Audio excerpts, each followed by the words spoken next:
Et nous sommes de retour au plateau pour la suite de cette émission. Nous abordons notre deuxième sujet. Nous parlons à présent de la Guinée. Que retenir de 3 ans de transition militaire le 5 septembre 2021? Ce qui avait commencé comme une simple rumeur s'est très tôt confirmé.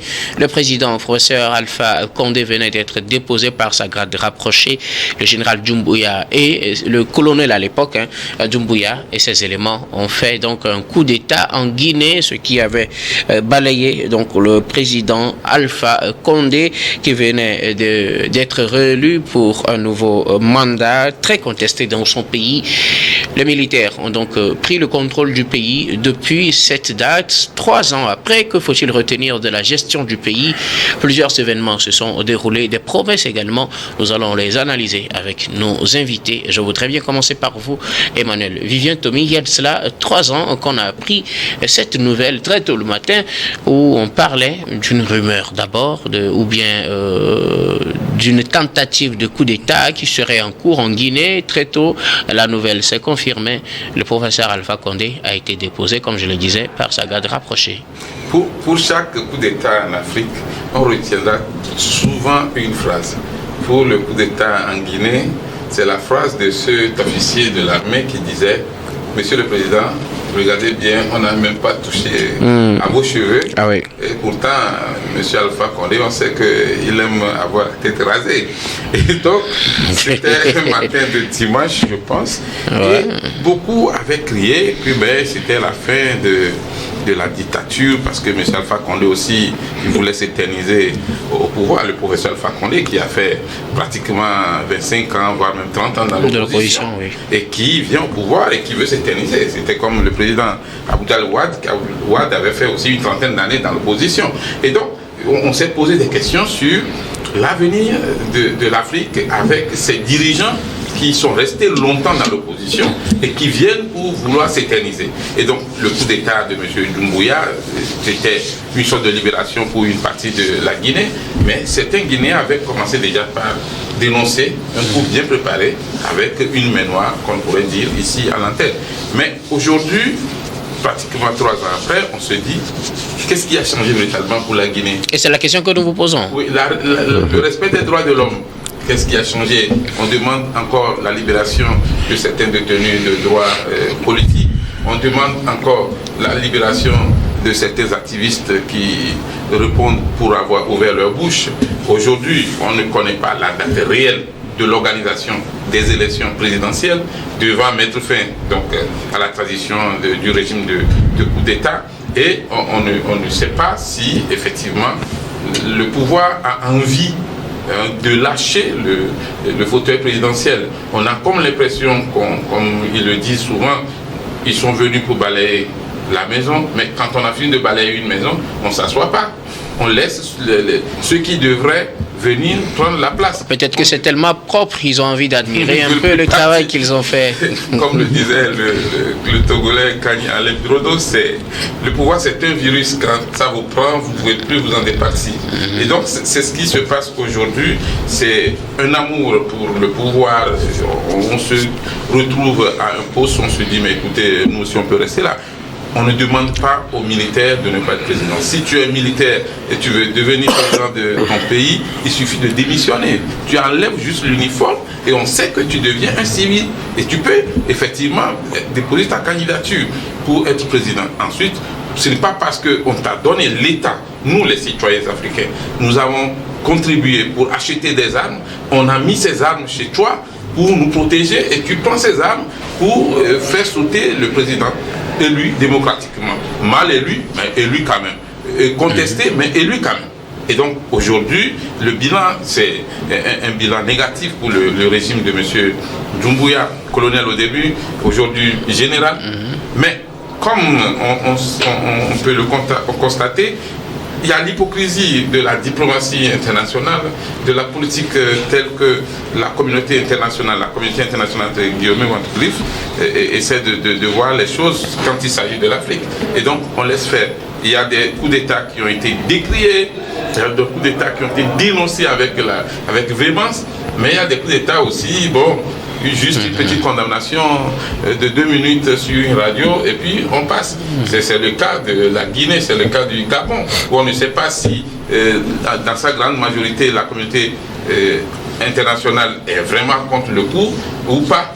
Et de la même façon que les pays de l'AES aujourd'hui, certains sont, on va dire même le mot persécutés, harcelés, ne serait-ce que d'une façon communicationnelle, on ne remarque pas la même chose chez M. Doumbouya et le chouchou du Gabon. Et donc aujourd'hui, je crois que la société civile de la Guinée, les acteurs politiques de l'opposition s'interrogent et beaucoup d'analystes s'interrogent également sur la fin de ce régime-là.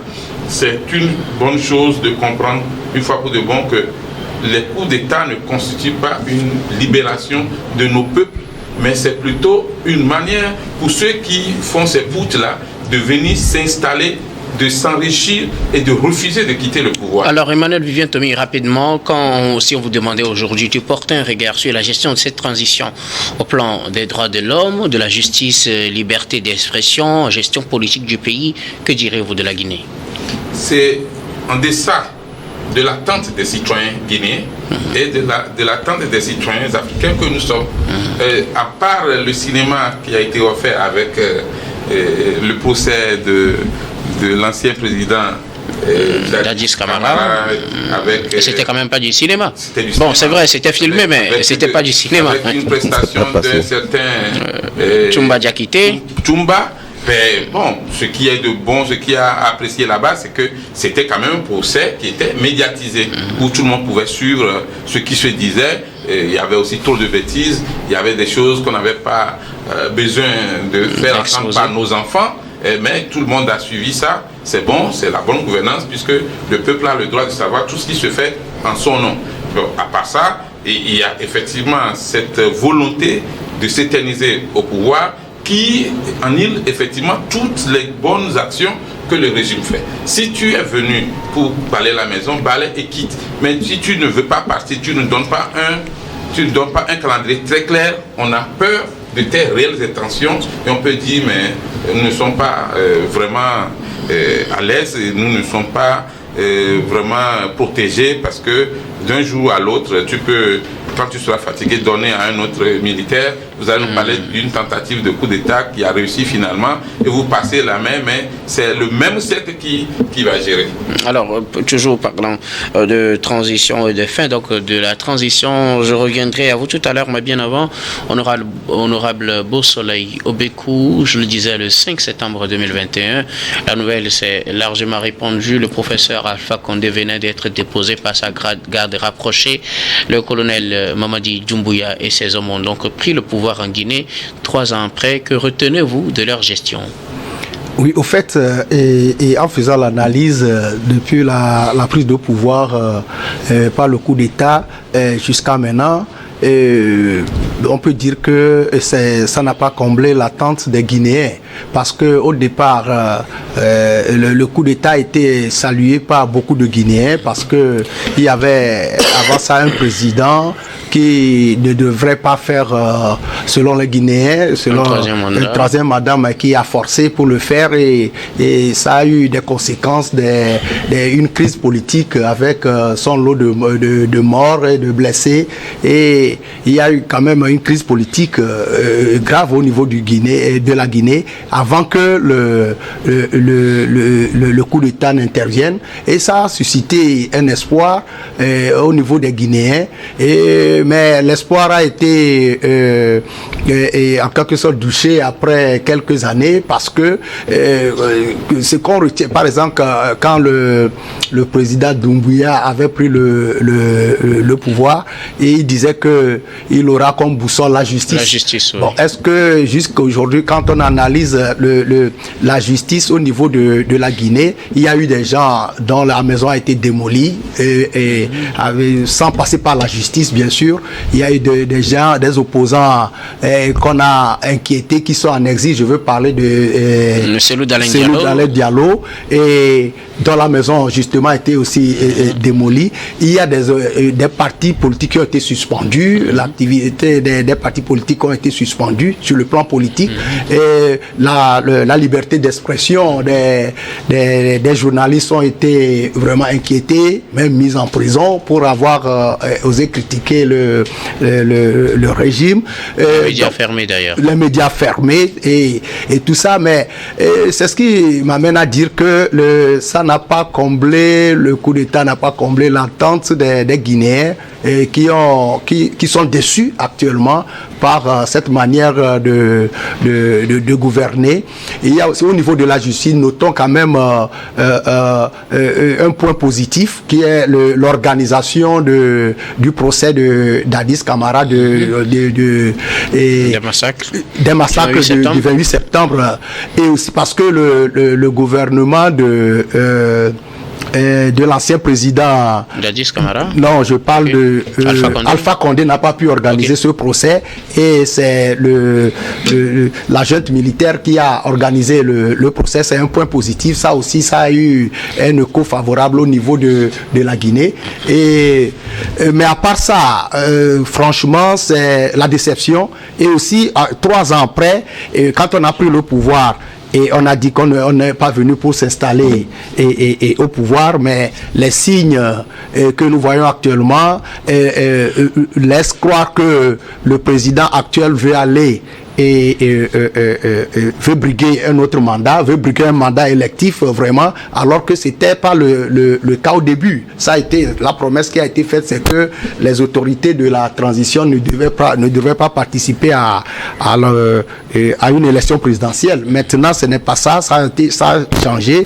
Des voix s'élèvent pour appeler même le président à être candidat. Donc, les attentes ont été quand même déçues. Et actuellement, en Guinée, il y a quand même des disparitions, des morts qu'on attribue aux assassinats politiques.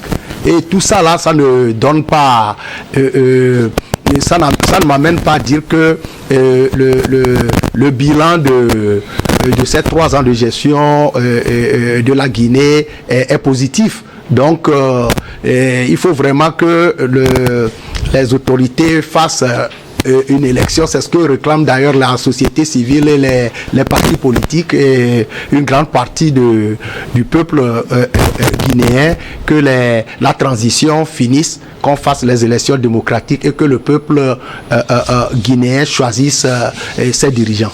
Merci beaucoup. Adam Adjeronou, le 5 septembre 2021, la junte dirigée par le colonel Doumbouya, aujourd'hui général, avait déposé le professeur Alpha Condé. C'était donc le coup d'État en Guinée.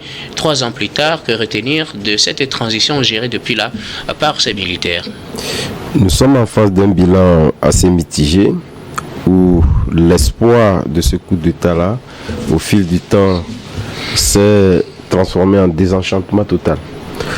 D'un point de vue économique, je pense qu'arrivé au pouvoir, le président Mamadou Doumbouya a su mettre la barre très haute en ce qui concerne la renégociation des contrats miniers, qui lui a permis véritablement donc de renflouer un tant soit peu les caisses de l'État.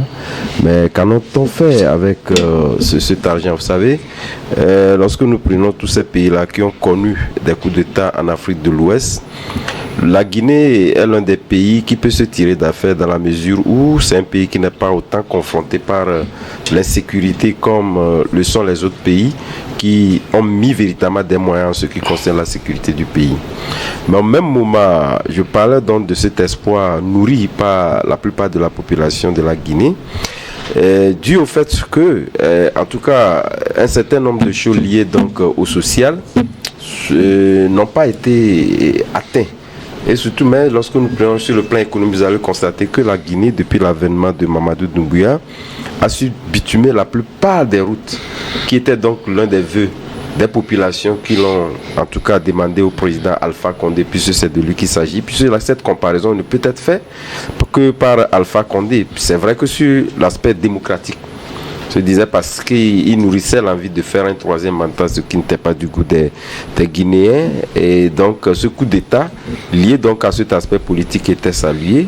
Mais au-delà de ça, les attentes des populations n'ont pas été suffisamment atteintes. Nous avons vu la liberté de presse bâillonnée. On voit également les droits humains qui ne sont pas assez respectés.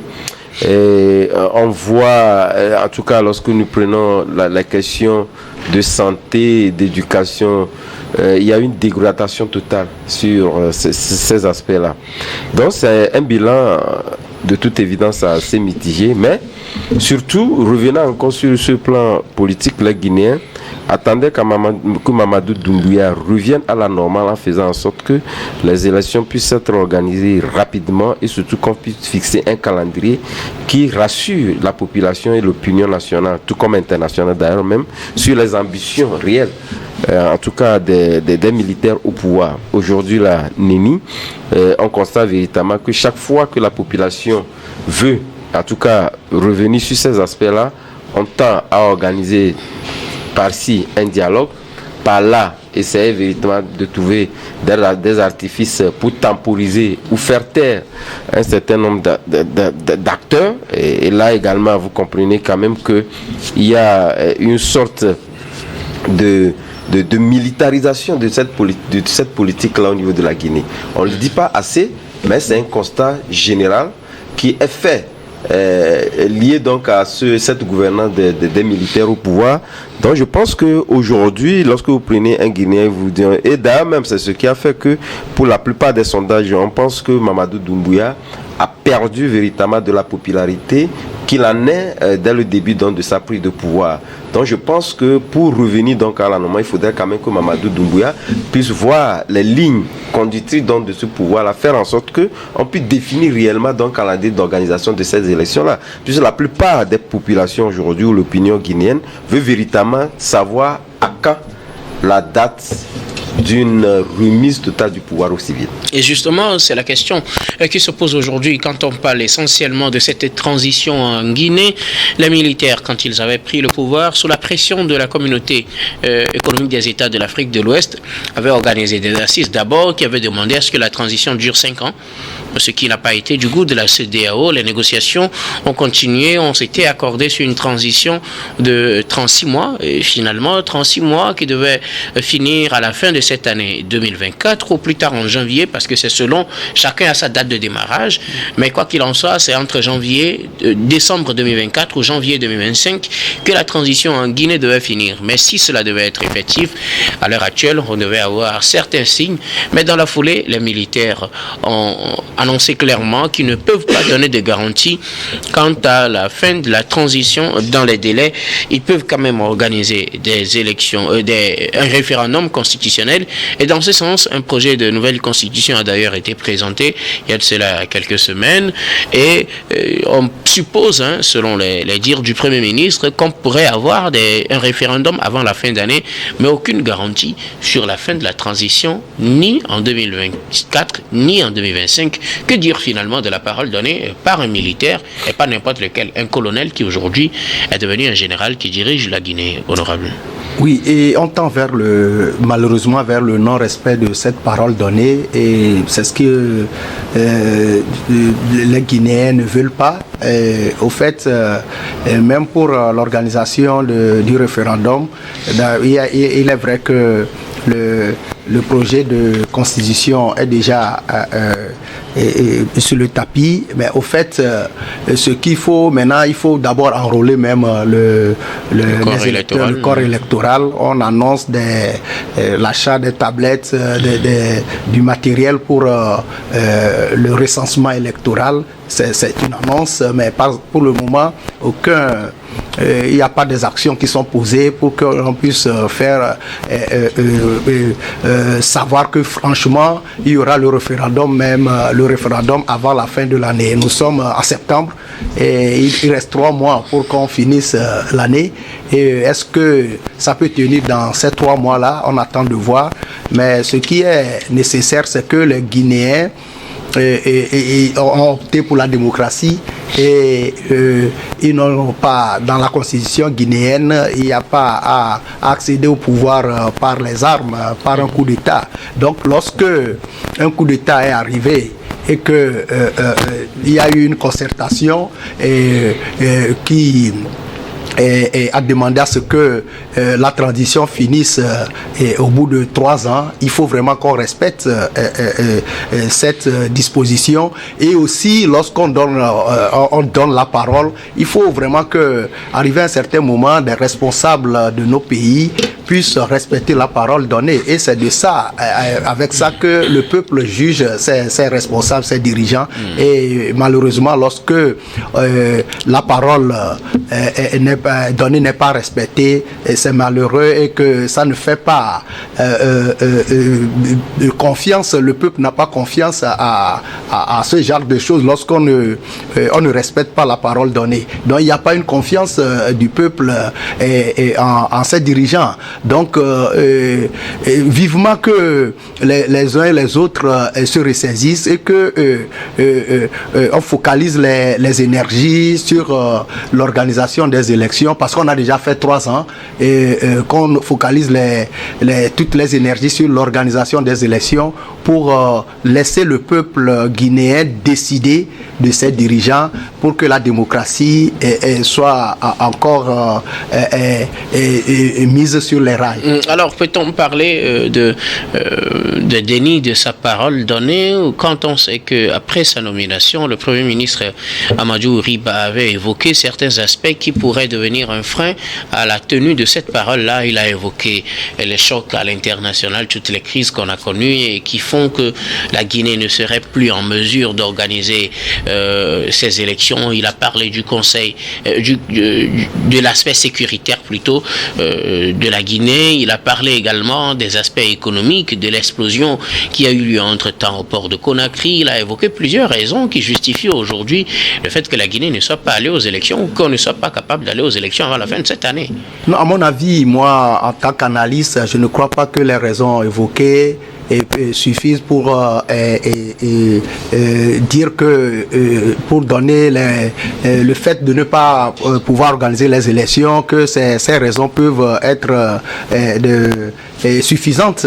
Au fait, lorsque on est venu, on fait un coup d'État, on a promis faire des élections pour ramener la Guinée sur les rails de la démocratie. C'est pour laisser le peuple choisir ses propres dirigeants, et c'est ça qui est la priorité. La priorité, c'est ça, hein, parce que on estimait qu'il n'y avait pas, la démocratie était vraiment mise à mal et que on veut réparer cette manière de faire là maintenant, que on fait jusqu'à 3 ans sans pouvoir faire les élections pour remettre la démocratie en marche en Guinée. Je crois que c'est ça qui n'est pas bon, et il faut nécessairement revenir sur l'organisation des élections et faire en sorte que les institutions démocratiques soient installées en Guinée. En attendant l'organisation de ces élections, l'on est toujours dans le flou quant à la date d'abord de la tenue du référendum constitutionnel. Il est prévu pour se tenir avant la fin de cette année. En tout cas, c'était l'engagement pris par les militaires et réaffirmé par le Premier ministre Amadou Riba. Mais pour les élections, rien n'est sûr. On ne sait pas si on pourrait les organiser ni en 2024 ni en 2025, Vivien. Oui, mais on n'est même pas sûr pour l'organisation du référendum. Puisque ça, il avait dit qu'il devrait le faire normalement avant la fin de l'année. Avant la fin de l'année, ce n'est pas, c'est pas un chronogramme précis pour une consultation populaire, une consultation du peuple guinéen. Vous savez, en principe, dans une république, on doit savoir qu'en 2029, à telle date, on doit tenir telle élection en se conformant effectivement aux tests en vigueur dans le pays. Et nous devrons savoir que, bon, écoutez, le 22 décembre ou le 18 décembre de cette année, nous aurons le référendum en Guinée, là c'est sûr. Mais quand on nous lance cette phrase politique en disant avant la fin de l'année, comme le disait Limpodio, pour organiser des élections, il faut vraiment le temps matériel. Et donc, si vous dites au dernier moment, nous pouvons, c'est le conseil qu'il a donné quand il était médiateur dans la crise en RDC, quand vous dites, nous avons prévu faire cette date, mais vous savez qu'il faut du temps, l'une ne va vous presser. Parce que organiser une élection, c'est quand même vraiment une programmation assidue. Alors, aujourd'hui, on comprend clairement qu'on n'évoque même pas le mot présidentiel des élections, puisque ce n'est même pas pour le moment sur l'agenda du régime militaire de la Guinée. On veut juste lancer le référendum et puis voir la réaction du peuple d'abord, mais aussi des Africains et de la communauté internationale. Et après, maintenant, on va fixer une date pour dire, vers cette date-là, nous pouvons organiser les élections. Ce qu'il faut noter avec ces 3 ans du régime de M. Doumbouya, c'est la réussite de ce procès d'Addis Camara et camarades. C'est vraiment une prouesse, parce que M. Alpha Condé n'a pas pu le faire, et lui, sous sa magistrature, quand même, ça a été fait. À part ça, les promesses tenues lors des premiers discours, nous allons faire les réformes de la justice. Les réformes de la justice, ce n'est pas seulement la réussite d'un procès. Les réformes de la justice, c'est tout un système qu'il faut revoir. Faire tout et tout pour que le citoyen guinéen puisse avoir confiance en sa justice. Aujourd'hui, la lutte contre la pauvreté, où en sommes-nous concrètement?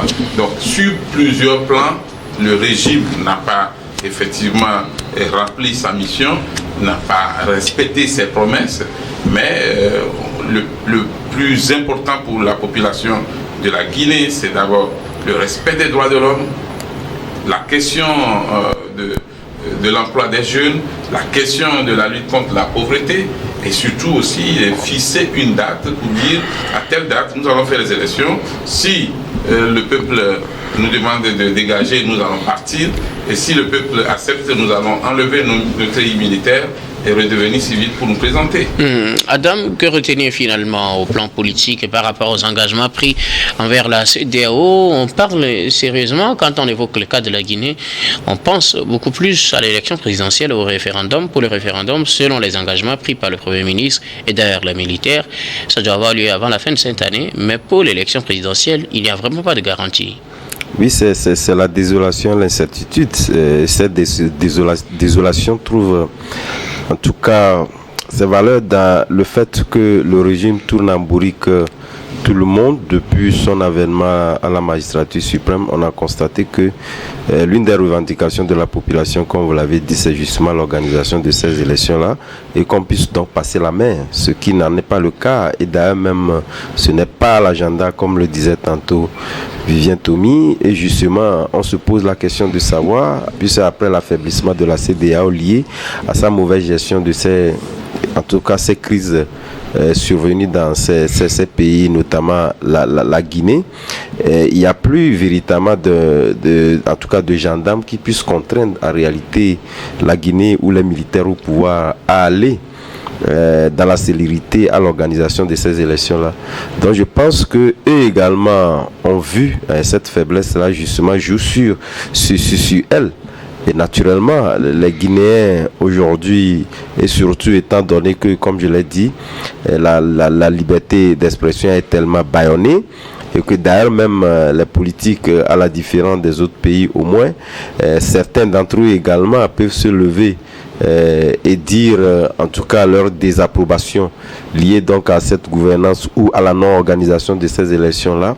Mais au même moment, de toutes les façons, à partir du moment où il n'y a pas d'éléments coercitifs, vous convenez avec moi qu'il n'y a que les Guinéens qui puissent donc s'organiser véritablement à pouvoir amener en tout cas les régimes militaires à organiser ces élections-là, ce qu'on ne voit pas bientôt, parce que ceux qui peuvent porter, peuvent être les porte-voix de ces opinions-là, en tout cas ça n'ont pris à eux-mêmes, et pour la plupart du temps, pour certains, ils ne sont qu'à l'extérieur. Donc on constate véritablement que cette désolation-là va rester pour longtemps, et c'est pas pour demain. Merci beaucoup à vous tous pour vos contributions. Nous allons marquer la pause pour le journal, puis on reviendra tout à l'heure pour la suite de cette émission.